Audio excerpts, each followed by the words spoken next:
갑자기 내게 나타나준 너, 난 아무 말도 할 수가 없었지. 첫눈에 반한다는 이야기.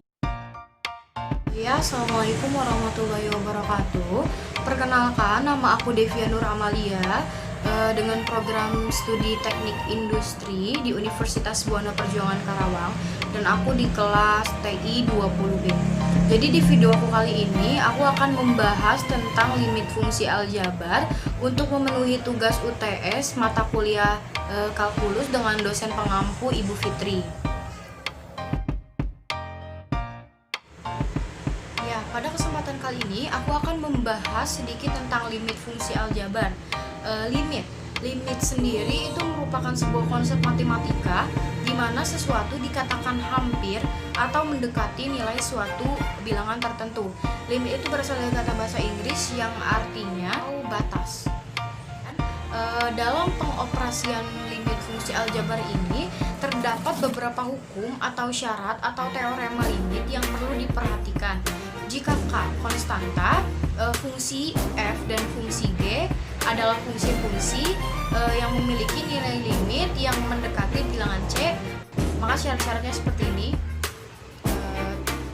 Ada di screen-nya.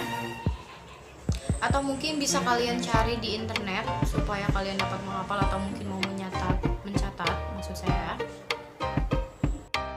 Ada beberapa metode mengerjakan limit fungsi aljabar, yaitu yang pertama dengan menggunakan metode substitusi, yang kedua dengan metode pemfaktoran, dan yang ketiga dengan perkalian akar sekawan. Kemudian juga ada metode mengerjakan limit tak hingga atau tak tentu, yaitu yang pertama dengan membaginya dengan pangkat tertinggi, yang kedua yaitu dengan mengalikannya dengan bentuk sekawan. Notasinya limit ini dituliskan dalam kata lim, x menuju atau mendekati.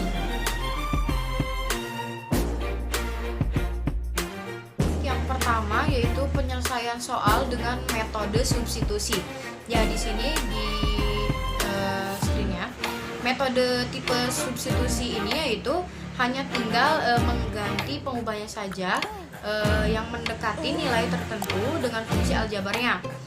Namun di sini ada syarat dalam metode substitusi ini agar hasilnya itu tidak membentuk nilai tak hingga atau tak tentu. Kita perhatikan soalnya ya.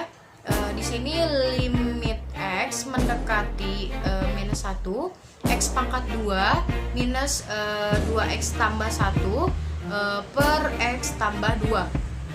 Jadi kita tinggal langsung masukkan saja atau substitusikan saja. Jadi minus 1 pangkat 2 minus 2 dikali minus 1 ditambah 1 per minus 1 ditambah 2. Minus 1 kali minus 1 sama dengan 1. Kemudian minus 2 dikali minus 1 sama dengan 2. Karena negatif ketemu negatif yaitu positif. Kemudian ditambahkan 1, hasilnya 4 per minus 1 ditambah 2 sama dengan 1. Jadi hasilnya 4 per 1 atau sama saja dengan 4. Ini hanya tinggal dimasukkan saja ya teman-teman. Kemudian untuk yang kedua itu penyelesaian soal metode pemfaktoran ya. Jika pada metode substitusi yang tadi menghasilkan suatu nilai bentuk tak tentu atau tak hingga, ini simbolnya saya udah tuliskan juga di PPT-nya. Maka fungsi tersebut itu tuh harus difaktorkan terlebih dahulu sehingga bentuknya tidak menjadi bentuk tak hingga. Kemudian baru bisa disubstitusikan. Untuk contohnya, lihat contoh di sini. Ada lim x mendekati 3, x pangkat 2 tambah 3x per 2x min 6. Kemudian disesuaikan lim x mendekati 3, 3 pangkat 3 itu sama dengan 9, kemudian dikurang 3 kali 3 itu juga 9 yang hasilnya sama dengan 0. Kemudian per 2 kali 3 sama dengan 6 dikurang minus 6 ini sama juga dengan 0, dan itu sama saja bentuk tak tentu atau tak hingga, dan itu tidak boleh. Jadi tidak bisa seperti itu, maka harus difaktorkan terlebih dahulu. Oke, kita selesaikan.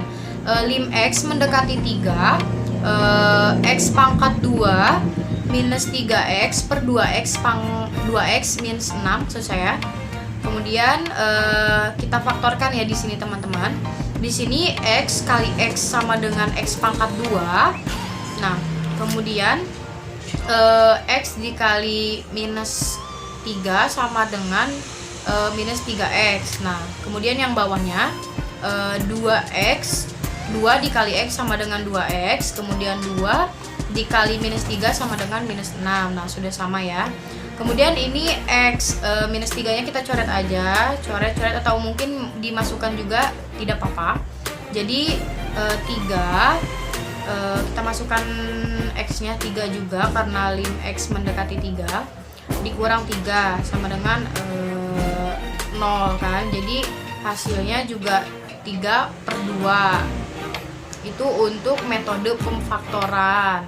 Ya sudah, bukan tak tentu atau tak hingga ya teman-teman. Kemudian untuk soal metode perkalian dengan akar sekawan. Ya, metode ini tuh digunakan jika pada metode substitusi juga itu langsung menghasilkan nilai limit yang irasional. Fungsi dikalikan dengan akar sekawan itu agar bentuk limit tersebut tidak irasional sehingga bisa dilakukan kembali substitusi langsung.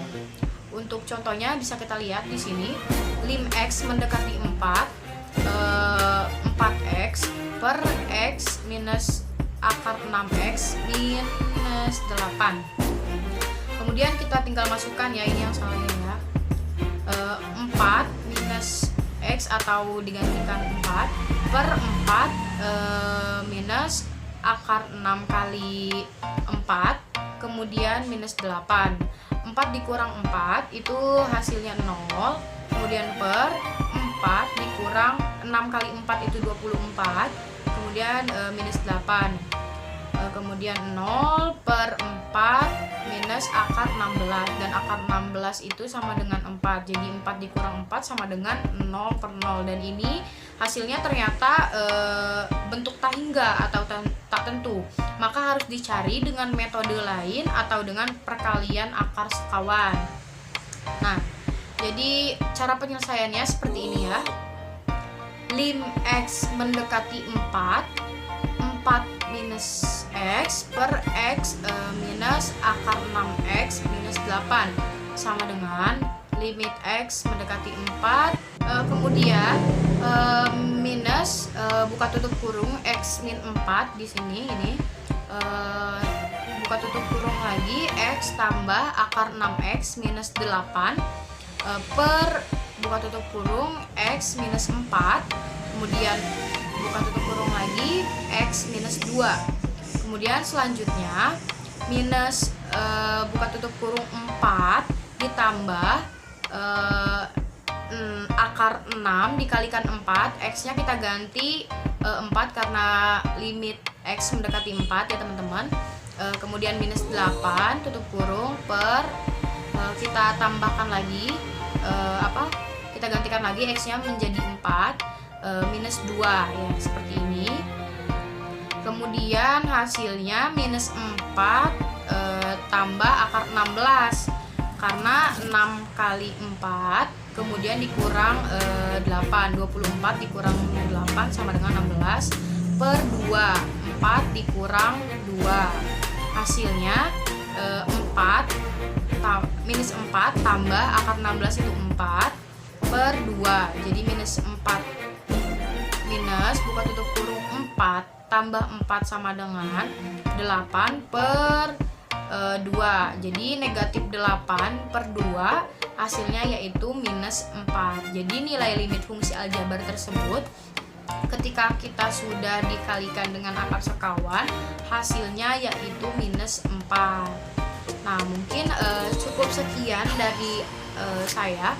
Mohon maaf apabila ada kesalahan dan kekurangan dalam video saya kali ini. Terima kasih atas perhatiannya, semoga bermanfaat untuk kita semua kurang lebihnya. Terima kasih. Wassalamualaikum warahmatullahi wabarakatuh. 갑자기 내게 나타나준 너 난 아무 말도 할 수가 없었지. 첫눈에 반한다는 이야기가 널 보는 순간 이해가 됐어.